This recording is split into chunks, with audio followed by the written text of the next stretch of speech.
देवरानी की सौतन। राधा एक सीधी सादी लड़की है। उसकी सास विमला तो उसे बहुत प्यार करती है, लेकिन उसकी जिठानी लता को राधा बिल्कुल पसंद नहीं।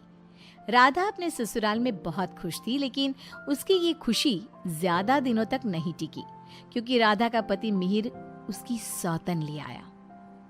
ये कौन है जी? आप किसको घर पर ले आए? ये इस घर की नई बहू और मेरी पत्नी सोनाली है।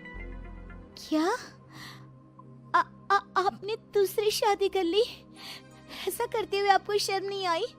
आपने एक बार भी मेरे बारे में नहीं सोचा? ये क्या बोल रहा है बेटा?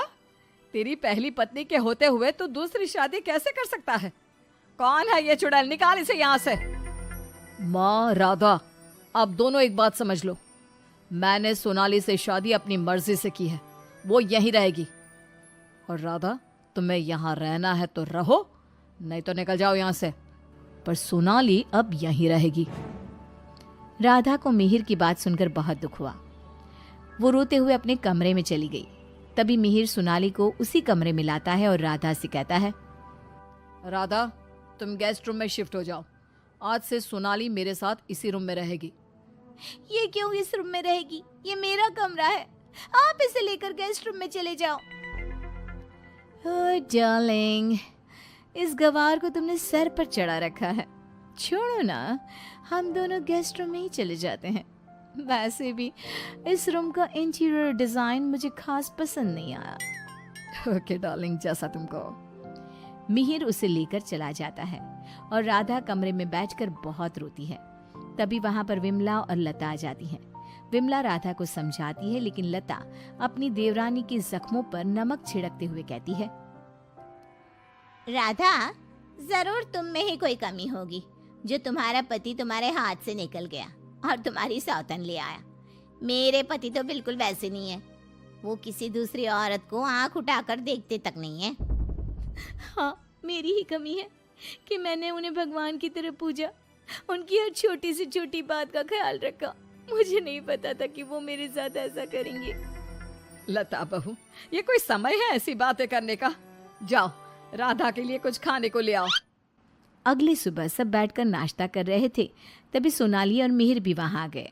सोनाली कहती है, डार्लिंग, क्या यहाँ रोज इतना ही ऑयली ब्रेकफास्ट बनता है? मुझे इतना ऑयली खाने की आदत नहीं। सुबह कुछ हेल्दी फूड खाना चाहिए। आज तुम ये खा लो डार्लिंग, कल से तुम जो कहोगी इस घर में वही बनेगा। ओके डार्लिंग, मैं आज तुम्हें अपने हाथों से खाना खिलाऊंगी।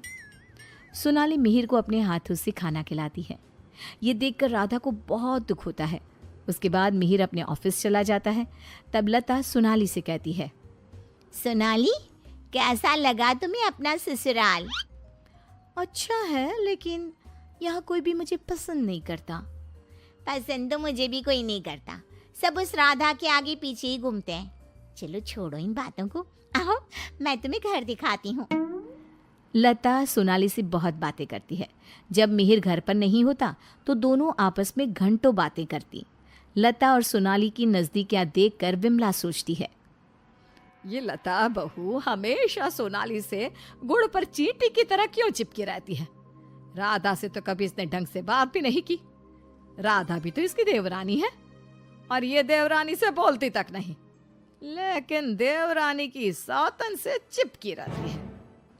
विमला ये सब सोच ही रही होती है कि तभी वहां राधा आकर पूछती है, माँ जी, आज रात के खाने में क्या बनाऊं? अरे राधा, मुझसे क्या पूछ रही है? अपने पति से पूछ। मिहिर जी। राधा कुछ बोल पाती इससे पहले ही मिहिर बोल पड़ता है, माँ, मैं और सोनाली आज शाम मूवी देखने जाएंगे और डिनर भी बाहर करेंगे, तो आप हमारे लिए कुछ मत बनाना। ये बोलकर मिहिर वहां से चला जाता है। राधा रोते हुए अपनी सास से कहती है, देखा माँ जी आपने, आप ये मुझसे बात करना भी पसंद नहीं करते। ये मेरे साथ ऐसा बर्ताव करते हैं जैसे मैं इस घर में रहती ही नहीं हूँ। अरे ना ना बेटा, रो मत तू। उस सोनाली का जादू इसके सर से उतरेगा ना तो ये फिर से तुम्हारे पास ही आएगा। शाम को मिहिर सोनाली को आवाज देता है, सोनाली, सोनाली जल्दी बाहर आओ, इतनी देर करोगी तो मूवी शुरू भी हो जाएगी। ओह डार्लिंग, तुम तो तैयार भी नहीं होने देते। देखो कैसी लग रही हूँ मैं? हमेशा की तरह बहुत खूबसूरत। अब चलो जल्दी करो, बहुत देर हो रही है। मिहिर सोनाली के साथ चला जाता है। ये सब देखकर राधा बहुत रोती है। इसी तरह एक दिन सभी बैठकर खाना खा रहे होते हैं कि तभी मिहिर सोनाली से कहता है, सोनाली, कल मैं ऑफिस नहीं जाऊंगा, कल हम शॉपिंग पर जाएंगे। ठीक है डार्लिंग। बेटा, राधा को भी शॉपिंग पर ले जा, उसके सारे कपड़े पुराने हो गए हैं और वो दिन भर घर के कामों में लगी रहती है, कहीं बाहर ही नहीं जाती। बाहर जाएगी तो उसका मन भी बहल जाएगा। क्या कह रही हो माँ? मैं राधा को लेकर बाहर जाऊंगा? कभी नहीं। सॉरी माँ, लेकिन मेरे पास टाइम नहीं है। मैं आपको रुपया दे दूंगा, आप चली जाना उसे लेकर। बेटा, तू तो राधा को बिल्कुल भूल गया है, मगर ये याद रख, वो आज भी तेरी पत्नी है और इसी घर में रहती है। हाँ, तो वो क्यों रह रही है इस घर में? चली क्यों नहीं जाती? राधा, अगर तुम चाहो तो मैं तुम्हें तलाक दे सकता हूँ। तुम ठीक से सोच लो और अपना फैसला मुझे बता देना। बदले में जो चाहो वो मैं तुम्हें दे सकता हूँ। मिहिर की बात सुनकर राधा के ऊपर मानो बिजली सी गिर गई। इसी तरह कुछ दिन बीत गए। राधा अब बहुत दुखी और चुप चुप रहने लगी।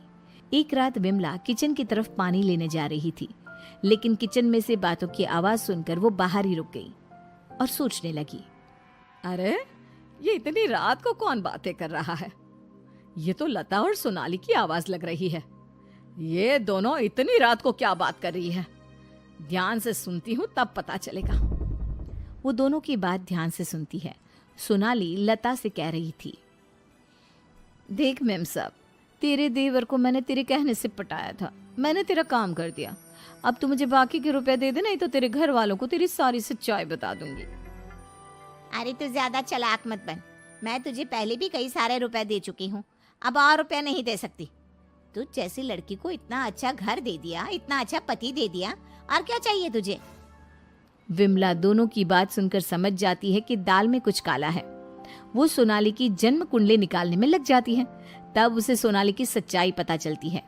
एक दिन विमला सारे घर वालों को बुलाती है और कहती है, मेहर, तुमने सोनाली से शादी कर ली है, ये बात हमारे रिश्तेदारों को भी तो पता चलनी चाहिए ना। मैं तुम दोनों की शादी की खुशी में एक छोटा सा प्रोग्राम करना चाहती हूँ, जिसमें मैं सारे रिश्तेदारों को बुलाऊंगी। सोनाली, तुम भी अपने रिश्तेदारों का नाम और पता बता दो, मैं खुद उन्हें निमंत्रण भेजूंगी। ये सुनकर सोनाली घबरा जाती है। तभी मिहिर कहता है, माँ, सोनाली का कोई रिश्तेदार यहाँ नहीं रहता, वो सब अमेरिका में रहता है। सोनाली खुद अमेरिका से आई है, इसलिए आप बस हमारे रिश्तेदारों को ही इनवाइट कर दीजिए। मिहिर, तुम बहुत भोले हो, तभी तो इस 420 सोनाली ने तुम्हें आसानी से बेवकूफ बना दिया। यह कोई अमेरिका से नहीं आई, ये जेल से आई है, और इसके घर वाले भी एक नंबर के चोर हैं। ये और इसके घर वाले लोगों को बेवकूफ बनाकर घर लूट कर ले जाते हैं, और इसको तुम्हारी जिंदगी में लाने वाली है लता। लता, अब तुम बताओ, क्यों किया तुमने ऐसा? हाँ, मैंने ही सोनाली को रुपया दिए थे कि वो मिहिर को अपने प्यार के जाल में फंसा ले और मेरी देवरानी की सौतन बनकर इस घर में आ जाए। लेकिन भाभी, आपने ऐसा क्यों किया? क्योंकि मैं जलती थी तुमसे। घर के सभी लोग और माँ तुमसे प्यार करते थे, मैं तुमसे बदला लेना चाहती थी, इसलिए मैंने ऐसा किया। भाभी, आपको शर्म आनी चाहिए। आपने मेरा घर बर्बाद किया, मैं आपको कभी माफ नहीं करूंगी। सारी सच्चाई जानने के बाद मिहिर सोनाली को घर से निकाल देता है और राधा से माफी मांगता है। राधा, मुझे माफ कर दो, मैंने तुम्हारे साथ ठीक नहीं किया। मिहिर, मैं तुम्हें माफ नहीं कर सकती और ना ही तुम्हारे साथ रह सकती हूँ। मैं जा रही हूँ ये घर छोड़कर। लेकिन राधा, इसमें मेरी क्या गलती? ये सब तो भाभी ने किया है ना, मैं तो बेकसूर हूँ। अगर सोनाली सच में अच्छी लड़की होती तो क्या तुम उसे छोड़ते? कभी नहीं। और इस बात की क्या गारंटी है कि कल तुम्हें सोनाली से अच्छी लड़की मिलेगी तो तुम दोबारा ऐसी गलती नहीं करोगे? राधा अपना सामान लेकर घर से जाने लगती है। विमला और मिहिर उसे बहुत रोकते हैं, लेकिन वो नहीं रुकती। राधा जाते जाते अपनी जिठानी से कहती है, भाभी, आप क्यों उदास खड़ी हो? आपने जो चाहा था वो तो पूरा हो गया ना। मैं जा रही हूँ हमेशा के लिए। अब आप ही इस घर की बहू हैं। अब सब आपको ही प्यार करेंगे, बस। तभी लता का पति विकास आ जाता है और कहता है, नहीं राधा, ये इस लायक नहीं कि इसे कोई प्यार करे। लता, तुम अभी इसी वक्त इस घर से निकल जाओ। मैं तुम्हें एक सेकंड भी यहाँ बर्दाश्त नहीं कर सकता। अगर मैंने तुम्हें इस घर में जगह दी तो न जाने कल तुम हमारे ऊपर कौन से दुखों का पहाड़ तोड़ दोगी।